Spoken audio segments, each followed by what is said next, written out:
Boosh. Listen to Abe Thompson for an hour. I'd rather fuck a blood relative.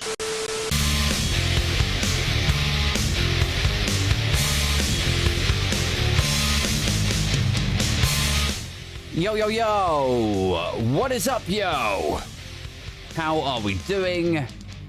What's up with you? It's the goddamn Wednesday show. How the fuck are you guys doing? How are you getting on out there? There is loads happening, isn't there? There's COP27, the climate crisis, the NHS is in crisis, Brexit is still going on and is also in crisis, as is the pandemic. Silent assassinating in the background. I mean, like, you've sort of forgotten about it, haven't you? But it is there. Just this cheeky little COVID-y reaper slaying a few grandmas over here and, you know, a few immunodeficient grandpas over there. And I mean, maybe I'll just come out and say it. I'm sorry to get this dark this early on in an episode, but maybe this is just where one crisis solves another, you know?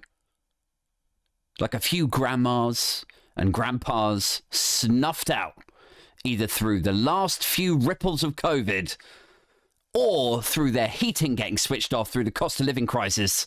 You know, one or the other of these crises, maybe those kind of solve the social care crisis and the housing crisis. I'm just, you know, like, I'm sorry, Jeff, your mum died of respiratory failure and, you know, your father's frozen solid. Dude looks like a fucking Han Solo in a frozen block. It's game over for both of them. I'm sorry that that's happened to you, but are you okay? And Jeff is like, actually, yes. I now have a 3-bed bungalow and I don't even need to pay for their social care. Boom! It is the rarely heard upside of an international gas shortage and indeed a deadly pandemic.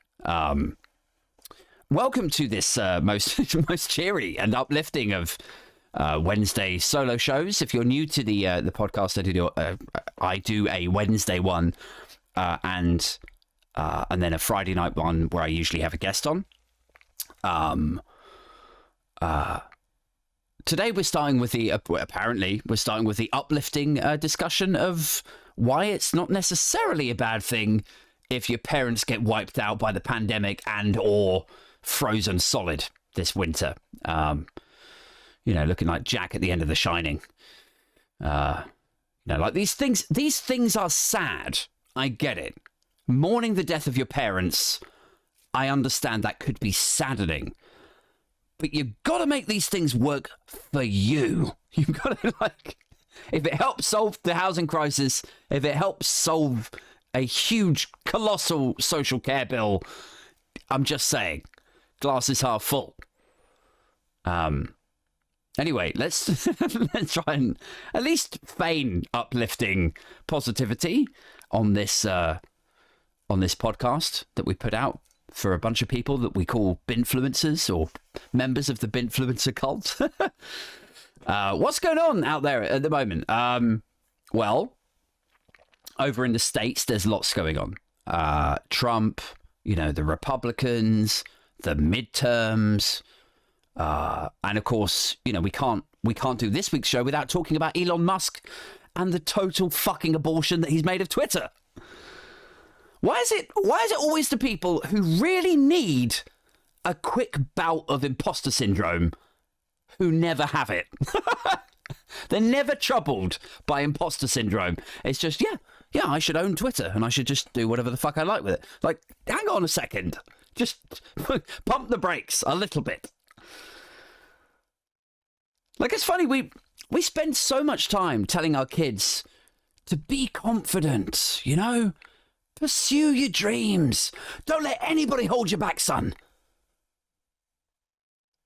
Like, I see people like Elon Musk and Donald Trump and Kanye West and... do you know what? I will throw him out there. Kevin Hart, too. I get this same thing from Kevin Hart. and Boris Johnson, right? They don't just try their hands at like anything like that. I mean, that's an admirable trait.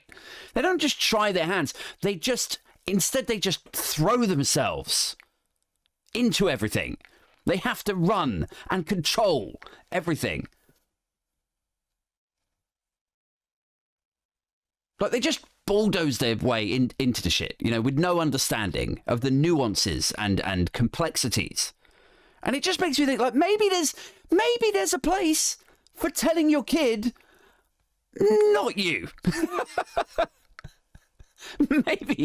maybe there's some accolade to be bestowed upon parents who are willing to tell their kid, I don't know if that's for you, right? Like, Dad, everyone at my school wants to be like Justin Bieber. I'm going to be like Justin Bieber, Dad. No, I'm afraid not. Like, maybe you should be encouraging. Maybe you should love your child and support them and be nice to their friends and congratulate them when they do well on their shit. But maybe there's a place for being like, I don't know if you're cut out for arena tours and a 5-album deal from Jive Records, son. I just don't know if that's in you. I just, you know. Like, it's entirely possible that the sociopathy is already too developed by that age, even. You know, and you'll say, I don't know if you're likely to be a professional singer, and they'll go, fuck you, I'm gonna do it, and then, you know, blame everyone else when they fail. But I'm just saying, try, you know, just try and bring them, like, you owe it to society. You kind of owe it to Western liberal democracy to stamp on your kids' dreams a bit, is all I'm saying. Just bulldozing in there like, oh, I'm going to be president. Crayons falling out their mouth. Did nobody ever sit down, Donald Trump, and go, just feel like maybe this thing over here it might be a stretch for you, you know? That same attitude is what you see in Elon Musk. It's like, fuck this, I'm buying the joint. I'll run it myself. Like, I don't know, man. It's like I wrote this thing on Twitter the other day. Or maybe it was on a TikTok comment. I can't remember. But I was saying, like the Elon Musk and Donald Trump, I'm positive that they have skills that I don't. I'm sure of that. I'm sure they've got things to offer. I'm sure they have attributes that I would be jealous of. I'm positive of that. I'm sure that they possess skills that I do not possess. But honestly, the one thing that I possess that completely evades the two of them is the ability to say, that is outside of my skill set. Like, maybe I should leave that to somebody else who knows what the fuck they're doing and what they're talking about. That is one of my skills. The ability to say, I cannot do that, you know? And that is inarguably, and paradoxically, kind of the greatest skill of them all, isn't it? You know, knowing when you're shit. Or at least too shit for this thing, whatever that may be. That is a skill.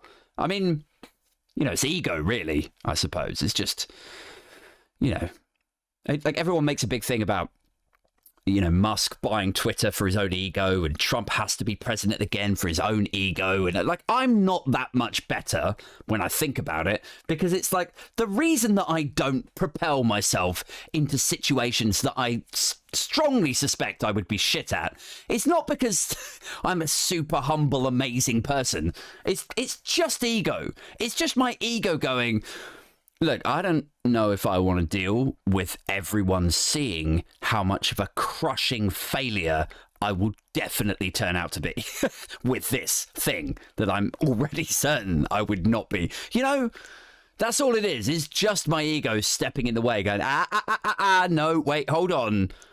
Has anyone told you that you would be the greatest potter in the world, Aid? No. Well, then just fucking hold steady for a minute. Anyway, with Musk, it's, you know, it's weird because if you can hear this noise, that is the sound of me opening my beer. Join me. With Musk, it's strange because we're conditioned to think that he's this, like robotic, alien-like genius, aren't we? It's like when Musk buys up a company, what's the narrative that you get spun to you? It's like, oh, fuck yeah, it's on. He bought Tesla. Now it's motherfucking Tesla, bro. He built PayPal. He didn't like LA traffic, so he built a bunch of tunnels. What a guy. What a genius. And look, I'm sure he's a clever guy. And good for him for being so. But with Twitter, I don't see how anyone could think that, like, making an offering, making a product where it's like, anyone with $8 can get verified. Like, how can you see that as a smart move? It's just not. And that is this product now, basically. How do the problems with that escape Elon Musk's gargantuan brain? Like, I'm not even smart. I wouldn't put myself in the bracket of, like, smart people.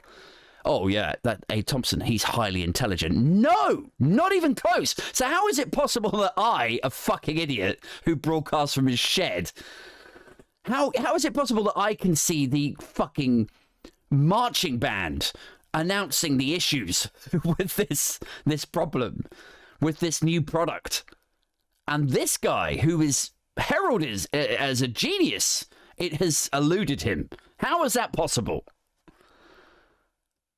Anyone with $8 can get verified.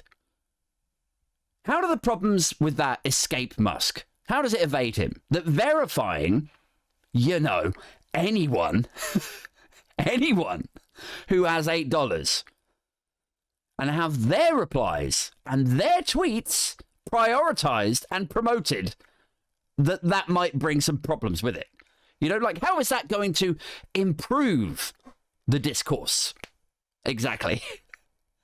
How is putting Professor David's replies about, say, you know, vaccines or trade legislation on equal footing with, right, so that's Professor Dave. How is putting his replies on an equal footing with Pub Dave's fucking nonsense going to help the discourse? Can someone fucking explain that to me? Riddle me that. Like, come on. Like, doesn't it make you want to jump on a plane to California and slap him around the chops with a wet kipper? Like, what the fuck are you doing? You're putting the opinions, thoughts, and shitty asides on equal footing with this legitimate academic here. Really? With experts? Christ, Elon. For what? For balance. This warped idea of free speech and balance is what got us into this mess. You fucking lunatic. You moron, Elon. How can you not see that in your oversized brain? And of course, you know, I know you guys know this because you are smart, decent, good people. Dear listeners. So why couldn't Musk, is my question. How does a guy that smart, and provably smart, flip to the short-termist solution? Like, how do we make this thing make money? How do we make it profit? Oh, I know, we'll charge them $8, but I don't know, fuck it. Give them a blue tick if they pay the $8. Like, have you thought this through, Mr. Musk? Did I stutter? No, it's just, you know, I fear and I feel that it might fundamentally ruin the app. You know, Musk is just like, well, you know, luckily I don't give a flying fuck about how you feel. You're fired. Like, that's the kind of vibe that is coming out of Twitter. at the moment. It is Musk or bust. Disagree with the boss, you're fucking gonzo. His way or the highway sort of thing, right? Like, here's my beef with it, right? Like, isn't it going to be confusing as fuck for everyone else? Because, like, you're going to see the blue tick there and assume it's someone who knows what they're talking about, right? Because Twitter's been around for fucking years, and we've all learned to associate that blue tick with a sort of prestige, with a, like, this is someone who I should be aware of or something, you know? Someone who is sane, you hope, and doesn't tweet nonsense at 2 a.m. when their mum isn't around to police the internet use, you know? But you're going to be reading fucking long-ass threads that have been spaffed out by supposedly verified people now. But it's not going to be coming from a newsroom with fact-checkers and sources and lawyers. It's going to come from a blue-tick account, but it'll be some guy with his 76-year-old mum, like, ragging on him from behind. You know, she's going to see that he's back on the... Like, Gary, can you get off the computer? Gary, what are you doing? Are you on Conservative Home again? And he's like, no, Mum, it's Twitter. Oh, God, not again. What is it this time? And she, like, inspects what he's working, like, what he's fucking around on the internet at 1 a.m. Like, oh, great. Oh, it's a 19-tweet thread about why Chinese people are neurologically inferior. Oh, and you've got a blue tick. How wonderful. What an improved, enlightened discourse we are all experiencing it. Like it's going to be a shit ton of that, you know? Verified, official-looking garbage is what Twitter is going to become now. And to put it plainly, aren't the, you know, more impressionable people out there, you know, the morons, the morons online, aren't they going to associate your tick with prestige? And they're going to think, this is someone I should listen to. You know, this fucking at Joey Smithson 349285 in Dagenham. You know, oh, he's got some thoughts about immigration, and I should read this stuff, and I shall now take it at face value. I shall now interpret this as verified. You know, the more impressionable people out there, because not everyone reads the news. Not everyone will be aware of the changes that are going on at Twitter, necessarily. Maybe they just drink that shit in. So I don't know, not to bat you around the head with this, because I'm sure, you know, you understand my point. But you have two pillars of awfulness with this. You have the mathematical promotion of shit information that will be promoted up the ranks from your Gary in Dagenham going on about fucking immigration or whatever. That's going to rank higher now. And conversely, you're going to have legit academics who won't pay the $8 a month, who are going to fall further down, like the rankings. You won't see them so much. So, and then the third pillar is that you're going to have people's perceptions of the blue tick being worth listening to, right? And these three things together are all going to make Twitter shitter. Excuse me. And for me, it kind of like it gets back to the point, the crux of this sort of like free speech fundamentalism. I don't know if you guys are familiar with that phrase. I've heard it bandied about quite a lot recently. Free speech fundamentalism. That's what this all, like, for me, kind of goes back to. It's the difference between accepting that people should be able to share their thoughts and ideas, but that maybe there might be some restriction or some consequences on those ideas and thoughts and feelings, or being a total simpleton and being like, I should be able to say anything wherever I am, whatever, and nothing can ever happen to me. It is the difference between those two things. It's like Elon Musk is often seen as a sort of, you know, fire-breathing, free speech preacher, isn't he? But I always think that whole, you know, down with censorship and it's cancel culture and, you know, the whole the solution to offensive speech is more speech. You know, like those ideas, they are not without their nuances, right? And unfortunately, a huge chunk of people are just irredeemably stupid and cannot comprehend that. Like, it's free speech or it's state-sponsored censorship. Like, it's black and white to them. It's binary choices. But here is the problem, right? Here is... Let me sort of colour this in for you a little bit. It's like, with free speech, this romantic idea that everybody likes to tap back into, that all started, like, what, a century, 2 centuries ago? I'm showing my complete lack of history knowledge here. Someone will correct me. No, I don't care. When people first came up with the idea of free speech trumping everything, it was kind of like, it was at a time when it was just a fucking town hall.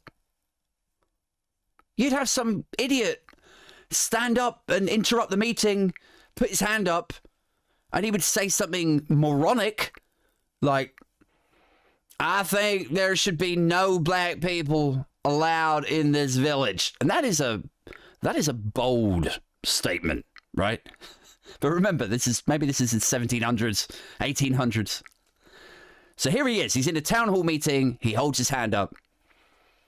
And he says that. He says, I don't think there should be black people allowed in this village. And then someone else might stand up and say, that is perfectly reasonable, right? So you got 2 guys here kind of agree with each other. Then someone else says, on what basis? Like that, challenging them. And then this guy, the first guy, he comes back and he'll say, they steal all my food and they poached my livestock and they fucked my daughters. I don't know why that had to be there in there. Let's just roll with it. And then, right, so in this town hall, you know, this guy says this, that guy says, well, on what basis? And then this guy says, they steal all my food, they poach my livestock, and they fuck my daughters. But then free speech debate, like, it all kicks in and it would pull it apart, right? In this pre-internet, pre-technology town hall meeting with 50 people, a tribe's worth of people, basically. It would be like, you know, some guy would put his hand up and he'd go, well, hang on, Phil. Hang on just a dingling minute. They're only stealing because nobody will give them jobs. They're only stealing because nobody will employ them to give them money to buy their own food. It's a socio-economic problem, not a defect in their genetic makeup that makes black people more fucking steely. And they poached your livestock because they don't want to steal your food forever. They want to farm their own animals, goddammit. Start a farm. Work hard. Have some dignity. Then the first guy will be like, God damn it, you're right, Randy. Then he comes back in again. And your daughters, well, hell, I'm sorry to have to say this in front of the whole dang town, Phil, but what is it, Randy? Just come out and say it. Get your big boy boots on. Well, hell, Phil. Everyone's been fucking your daughters. The whole damn town's been doing a goddamn conga line from the blacksmiths to the boutique. Hey, everyone. Matter of fact, those black fellas just stopped by, asking for directions, tried to make friends and settle in. Got confused and thought it was some kind of town tradition. They thought it was best to try to integrate. So they shrugged and they fucked your daughters too. God bless them, they were trying to fit in. What? Yeah, it turns out they really are just like us, Phil. So you see, like, in that kind of fucked up setting, you know, free speech debate, you would get to a conclusion. You know? Like, this guy thinks this, that guy thinks that. They debate it aloud, and maybe there's a few questions. But within an hour or two, they reach the end game, right? Or something close to it. It's basically, you know, town hall, debate, 50 people, different opinions, discussions, free speech. You could kind of see how that shit reaches a positive outcome in that setting when free speech was first kind of thought up and romanticized and rolled out, etc., etc. But when you have 1 billion people all screaming at each other at once about a zillion things, And every time Phil pipes up, there's another 100,000 Phils right behind him. Like, you go get him, Phil. Don't take no shit. You gonna let him just fuck girls like that, Phil? I think you should get your 12 gauge. Show these motherfuckers what being an American is all about, Phil. Ain't that right, fellas? And then a chorus of other Phils all come crashing in. Perfectly choreographed to big him up. All with matching red caps and checkered shirts and cans of Coors Light, and each one has an exhausted, unhappy wife next to him. Like, would Phil listen to Randy, whatever the fuck his name was, in that instance? Would he say, God damn it, you're right, Randy? Like, with this echo chamber of 100,000 accounts all egging him on, telling him he's got a point, or that he's being oppressed, or it's the second coming of the QAnon Messiah or whatever, Of course not. And so Phil becomes radicalized and amplified. And that is why the whole free speech fundamentalism shit, free speech above all else, is just fucking flawed. And maybe some people need to spend less time worrying about their right to say anything and more time thinking about their right to occasionally shut the fuck up. I mean, I don't know. Does anyone else, or did anyone else, get the same feeling from the Elon Musk sink photo? The whole, let that sink in. Everything but the kitchen sink photo. I think that was the joke he was going for. I'm not really sure. Did you get the same feeling from that photo on that tweet as you did from the Boris Johnson get Brexit done photo? Where he says this is going to be a fantastic year for Britain. With his thumb up. It's the same energy between those two photos, and indeed those two gentlemen. It's like I was saying, it's the same sort of bulldoze your way in, dismissal of facts and challenges, and just let your fucking, what is that expression? Let your ego write checks that your butt can't cash. That is it in a nutshell. It's the same thing. Brexit will be amazing because I am here and I said that it will be amazing. Are you sure you have the skill set to bring this one home? Well, sure, absolutely. Meanwhile, it's aides and hangers-on are like, oh, God, stand back, everyone. He's about to do something stupid again. Then he comes out with shit like, I'm going to send the virus packing in 12 weeks. Oh, no. No, you're not. You're not a fucking virologist. You don't know what you're talking about, Boris. Stop saying things you know nothing about. I will lay down in front of the bulldozers to stop this runway being... No, okay, stop it. Stop it now. Come on. This is getting ridiculous. We're going to make a success of Brexit. No. We need to call your doctor, I think. This isn't normal. Of course it's normal. I can do anything. I'm amazing. It's the same thing with Musk. The exact same kind of, I could do this because I'm fucking amazing.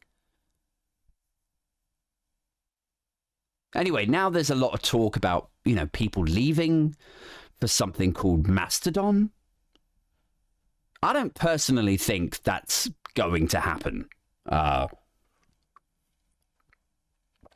Now, I mean, look, if you want to jump on Mastodon, great, but I jumped on there last night, and honestly, I was like, what the fuck is this? It's not the same.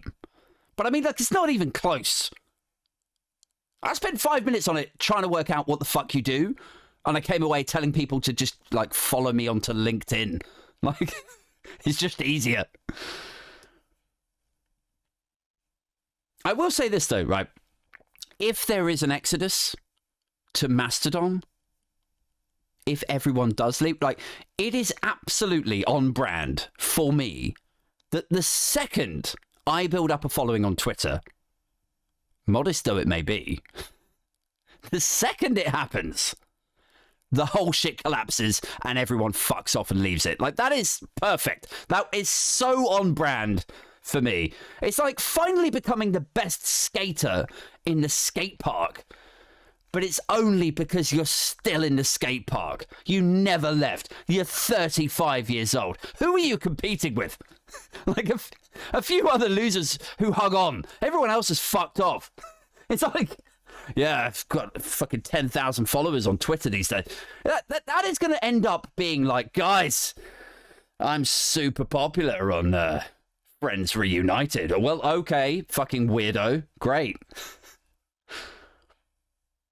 And who owns Mastodon anyway? Like moving platforms to me seems kind of like ignoring the underlying problem a bit.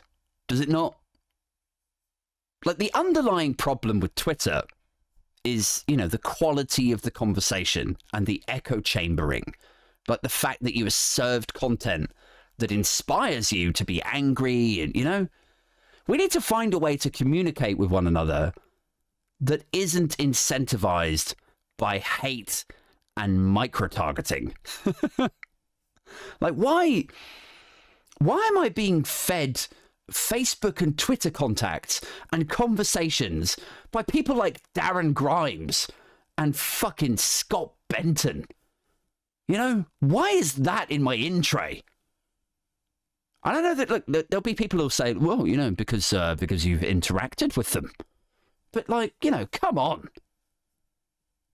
I refuse to believe, as a technologist, as someone who sort of, kind of, ish knows about this stuff, I refuse to believe that amidst the, you know, oceans of code, the Ivy League engineers, the potential of machine learning, I refuse to believe that it is beyond the ability of Twitter to establish that someone I tagged in a shitty tweet is perhaps someone they shouldn't be serving to me on a dinner plate. Right? Like, I tagged Scott Benton in a tweet. And I said, because it hasn't stopped fucking raining for like almost a week, right? Today was okay, but there was like 4 days of non-stop rain. So I said in this tweet, I said the last 4 days of non-stop rain are not actually due to climate change. It is just Scott Benton's weeping ancestors. And look, petty, sure. Childish, yeah, absolutely. Did I delete it soon afterwards? No, actually, I'm still pretty proud of that one. But should Twitter kind of know that it is not someone they should responsibly be serving me? Should they kind of know that? I kind of think they should know that. I feel like they should flag me, if anything, you know? Like, this aid guy seems hostile. Maybe we as a responsible organization or utility, maybe we owe it to old Betfair Benton and his ashamed family to not serve him up to people who vitriolically, acerbically fucking detest him. Maybe we don't hand him up, feed him to the lions like that as a responsible digital product. I don't know. Anyway, what else is going on? There are widely expected developments over in the US right now. And more specifically, you know, developments, movements in the ever-changing, forward-thinking Republican Party. The epicenter of innovation and 21st century political thought, the GOP. And they are quite clearly about to, I mean, there's a lot of people saying that they're not going to pursue Donald Trump any longer off the back of these midterms. But But I just don't believe that this number of cherry-picked MAGA Trumpster candidates will feel strong enough. Like, if you're the kind of person who bends over backwards, is willing to spout the big lie and say that the 2020 election was stolen, if you're into QAnon, if you're anti-vax, if you bent over a barrel and said, come and fucking take me, Donny, in the public space, would you be willing to ditch him now over this fairly abysmal Republican performance at the midterms? Would you? I don't know if you would. So I think, I don't know, maybe he's odds on to still get the nomination for the Republican Party for the 2024 election. So on that basis, are there still Republicans, their client journalists, their friends and family, Republican voters, are there still these guys who are ready to wank themselves limp over the quite real possibility, I think, of Donald Trump becoming the, or at least going for the presidency again? You know? I think probably there's a room full, a boardroom full, in fact, of white guys with empty balls who've just jerked each other senseless at the thought of Trump being back in the White House. I think that's probably happened, even in the last 6 hours. And it's like, Jesus Christ, like, you know, these forward-thinking, innovative motherfuckers, these, you know, like, that's when you know your future is in safe hands, isn't it? When you know that the Republicans are the party to take us into the 21st century with 21st century problems to solve, guys. When it's the same party that the best they can do is the guy that lost the election last time round. Like it's a bit of a slap round the chops to American voters, isn't it? Like, it feels like it's a bit of a, like, serving them up the same guy they rejected last time. The same guy that's lost the popular vote twice in a row. Like, they've told you how they feel about him already. They've been quite clear. Unanimous, almost. Like, putting Trump back on the red ticket is like, you know, it's like in 2020, they were like, well, here's our candidate, Donald Trump. Oh, right, well, we want the other guy. Oh, wrong answer. Like, that is the vibe from the Republican. Like, you want to try that again? Like, they don't seem able to accept that maybe the American people are, that's not what they're looking for. They don't appear to be able to accept the results of, like, I mean, look, we metropolitan elite, tofu scoffing Ramonas get no end of shit for not being able to accept the result of a democratic event. But even we look at the American Republican Party like, damn, these guys can really not accept a result. Like, Mr. Trump, I'm afraid you've not been successful this time round. No, it was stolen from me. It's not real. Get me Georgia on the phone now. Like, can you just accept it, please? Like, then 6 months later, you know, it's bled out from the Trumps. Now it's on Fox. To begin with, Fox were like, yeah, you need to get him to stand down. He's making a dick out of himself. Like, he's lost the election. Let's just fucking move. That was Fox News' stance. People like fucking, what's that guy's name? Can't remember his name now. Not Tucker Carlson, the other old, white, fucking, slightly older, grey-haired guy. Fanahy? I can't remember his fucking name now. He was texting the Trumps saying, you got to get him to stand down. And then 6 months later, Fox News are like, hey, welcome back to Fox, where we are totally cool with platforming Republicans who flat out deny the result of a free and fair election. The 2020 election did not happen. In fact, 2020 did not fucking happen. You look into Republican history books for 2020, it's just blank. It's whited out. Shit is like the 13th floor on a hotel. It's just not there. Like, they just cannot accept a result. And then 18 months after that, and it's like, yeah, you know how you you know how you voted for the wrong guy in 2020? Well, you know, I'm not sure I'd put it quite like that. Right. Well, here's our guy again. You want another crack at this? It's like that, just serving up the same shit again and again. It's amazing. Like, what a deeply inspiring place the modern Republican Party must be. Like, just imagine looking around all the candidates in a room, scrolling through the faces on the GOP.com About Us page, or, you know, whatever. And you're supposed to pick someone who you think is best placed to tackle the challenges that America faces, that the world faces.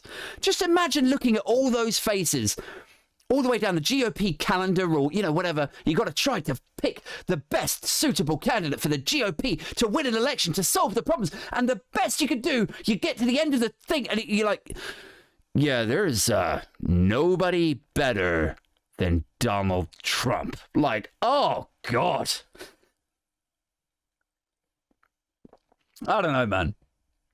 Like, if Donald Trump is the answer to your problems, may I put it delicately to you that you probably did not understand the question. It may have been beyond you, or indeed outside of your skill set.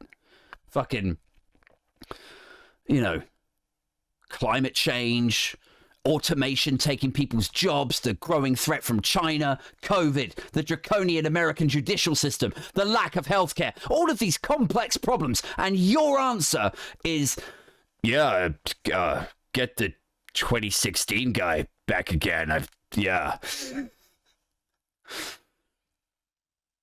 And look, you know, sorry to go off on a tangent, but far be it from me to criticize people for living in the past. I mean, look, anyone that is familiar with my Spotify playlist can tell you that I am irretrievably rooted, anchored even, in fucking, you know, the grunge stylings of the mid-90s. There is no modernizing going on there. My Spotify could easily be, you know, a soundtrack to an independently produced teen drama from 96, I think. Like, you know, I don't even know why they bother trying to collate me a new playlist every Monday. They could just serve me the Reality Bites soundtrack again and again, and I'd be like, yeah, this is me.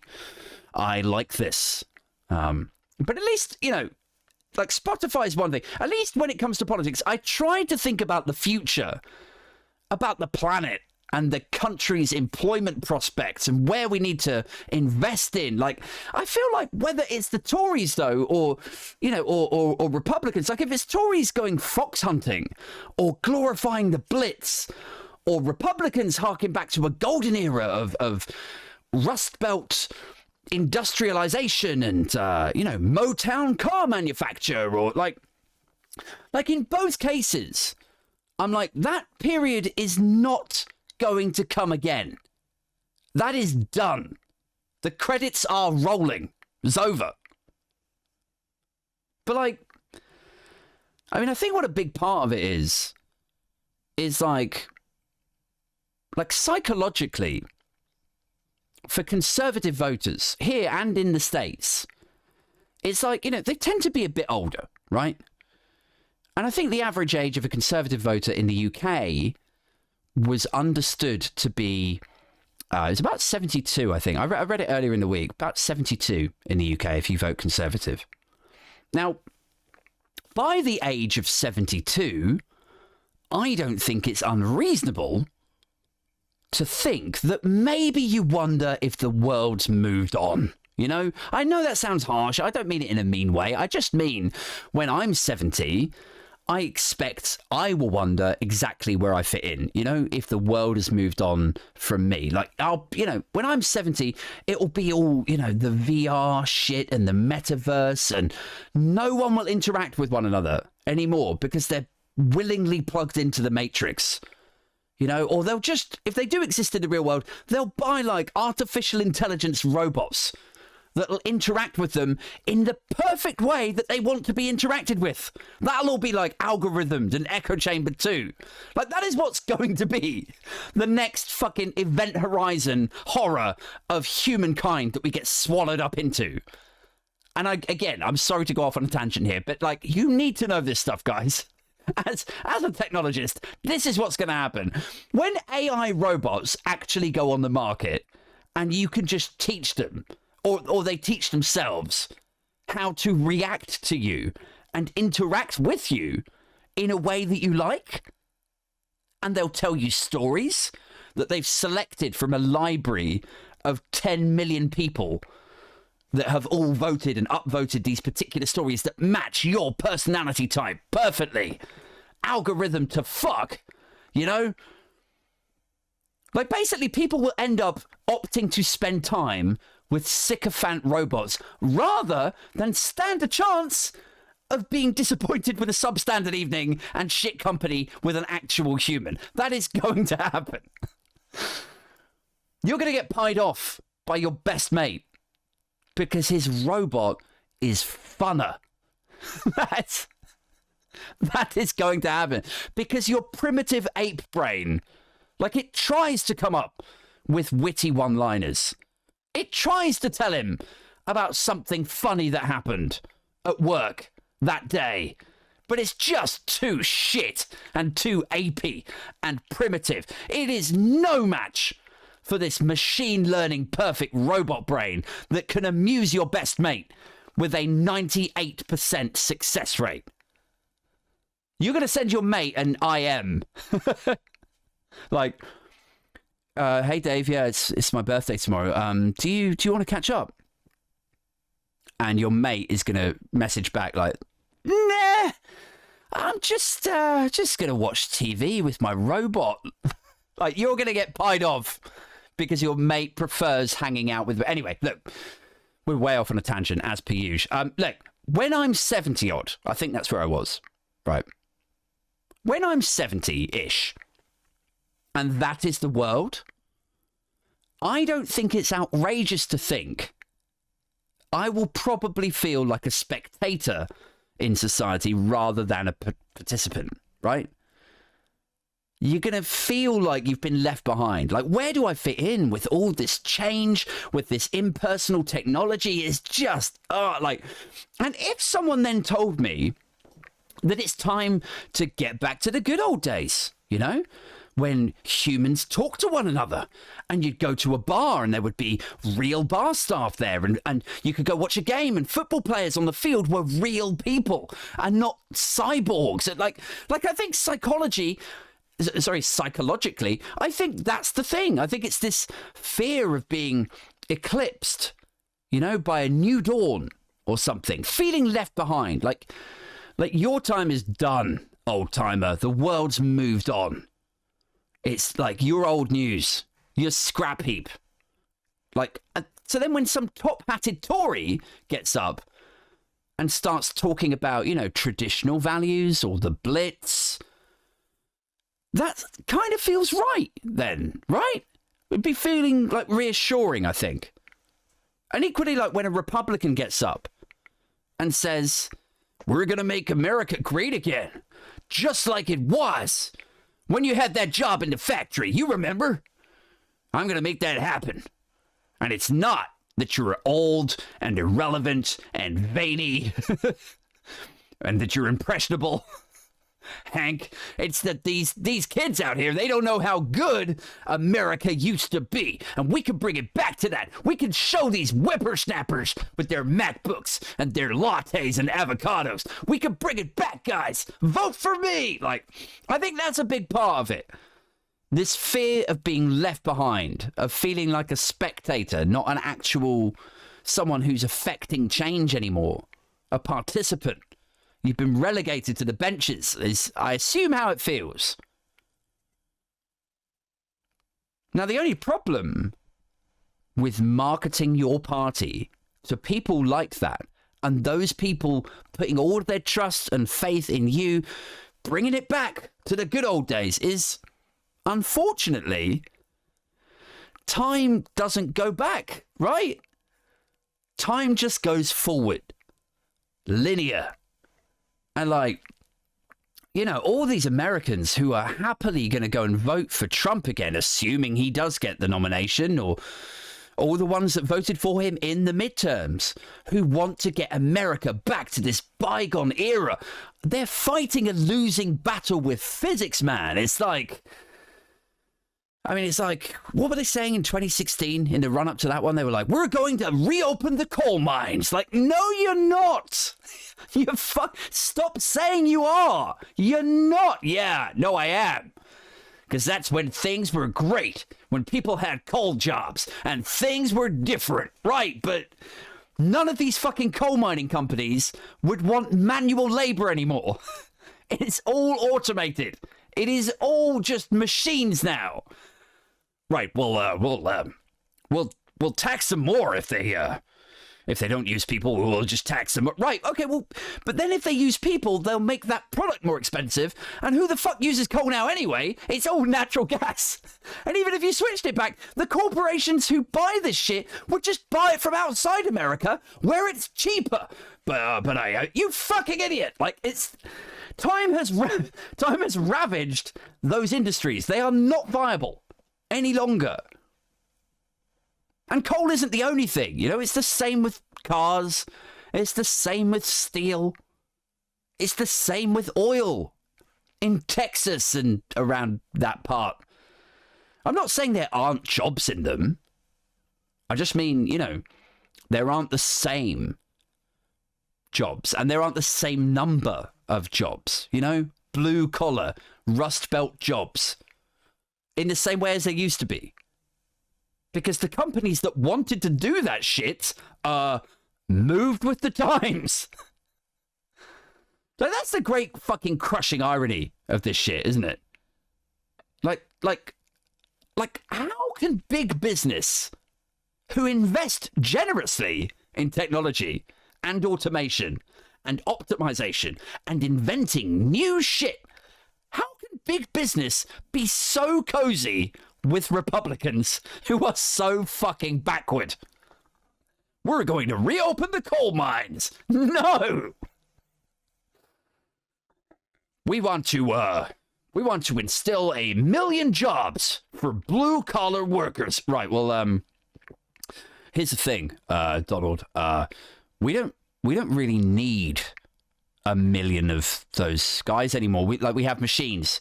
We opened a factory in India. And one in Indonesia, too. So, okay, well, here's the thing. I stood outside, and I waved a flag, and I said I was going to take us back to the good old days. Uh-huh. So, how do we make this work? Well, you can't. We don't need them. Like, can they do something else? I mean, we need a bunch of tech guys to code this shit and, you know, optimize it and innovate and, you know, invent new shit and remain profitable and relevant in the 21st century. Could you get us 1 million software engineers? No, blue collar guys only. like, can't you retrain them? No, 20th century skill sets only. Real America, apple pie, John Denver. Okay, I don't understand what's happening now. Clint Eastwood, Ohio, Kennedy. Right? Are you just saying things now, or okay? Look, I hear you. I hear you. Okay. And what I'm hearing is that you are innovating and moving into the 21st century. That's right. Thank you. Well, maybe the Republican Party could have a role in that too. All right. Okay. Well, now we're talking. Yeah. You see, you're going to modernize. Is it like, you know, online voting, or you're going to invest in tech skills? Maybe. No. I meant maybe we just maybe you donate $10 million to my election fund, and we just put this whole blue collar Rust Belt thing on the back burner. What do you say? Like, that is like, how do they make such weird bedfellows? Big business who invest in tech and the 21st century, and the Republican Party who want to sit anchored in the past. How are they such good bedfellows? Like, is it a hate fuck? Because that is the only way that it makes sense to me. How do we reconcile those two things? Being pro-business, taking donations from big oil, energy corps, shaking hands with these companies, all of which invest heavily in automation and the future. How do you square that circle? We're reopening the coal mines bullshit. And this is what gets me, man. Like, it's so obviously horseshit, right? When they say they're going to bring back the Rust Belt glory days and it's like, well, all of your donors are heavily automated. So, like, I don't believe that they're so stupid and ill-informed that they don't know that shit, right? They've got good relations with these big companies. They're, you know, say what you like about Donald Trump, but he will no doubt be surrounded by, like, Ivy League, clever, smart people who will know this shit. It's their job to know this shit. So I don't believe that they don't know it. Which means what is left? That it's manipulative, it's cynical, it's evil, it's gross. But it's so transparent as well. And you sort of sit back, you're like, how do people fall for this obvious grift? How do they fall for it? It's like the second chapter in the same book as fucking, I'm going to drain the swamp. The whole establishment is crooked, so I'm going to drain the swamp, guys. Everyone's like, well, great. Sure. We're on board with this. Then he gets in office and appoints a buffet of Goldman Sachs alumni into key positions. I'm going to drain the swamp. Okay. Oh, you done? You done? Did you finish draining it? Yep. And now refill it. Like, no. You said you were going to get rid of them. Well, yes, but in my defense, I didn't say what I was going to put back in there again. I've got a great big fuck off swamp here to fill. Guys, that's it. That's all I've got time for this time. If you are enjoying the podcast, and I really hope that you are, please consider jumping on the Patreon. There's 3 tiers and they start at just £3 a month. Super cheap, just enough to buy me a coffee, a doff of the cap to me to say thanks very much, Aid. Appreciate the work that you're putting into them. And here's a little something to buy yourself a shit can of beer in Tesco, which I may or may not consume while recording this. If you're not in a position to support via Patreon, that is fine, although you are missing out on 2-day early access to each of the episodes. People who are on Patreon get them 2 days before everyone else. You also get exclusive invites to meetups. We just did one at the end of October. I'm sorting another one out now with Super Tansky for the coming months. That will be like a live show, a live podcasty stand-up thing. That's going to go out to Patreons first. So if you want in on that, now's the time to jump on Patreon. And that's patreon.com/Aid Thompsin with an IN on the end. As I say, if you're not in a position to support financially, that's fine. Totally understand. All of the episodes do eventually go on to Funk27, which is my website, funk-27.co.uk. Or you can Google it, Funk27. I put blogs and all of the podcast episodes up there after that 2-day Patreon period. So look, you can do that. All I would say though is if you are enjoying them, why not just share me about? Why not just click share on this episode or one of the other ones, or tweet me and say, really enjoying this stuff so I can retweet it. Basically, word of mouth is all in this game. Let's help this fucking thing to grow. Also, if it's your first time listening, I do a solo show like this one on a Wednesday, and I have guests on a Friday. So if you haven't checked out last Friday's, please do. It's Professor Martin Spinelli. He joined me to talk about his podcast. He's just finished creating one. It's really fucking good.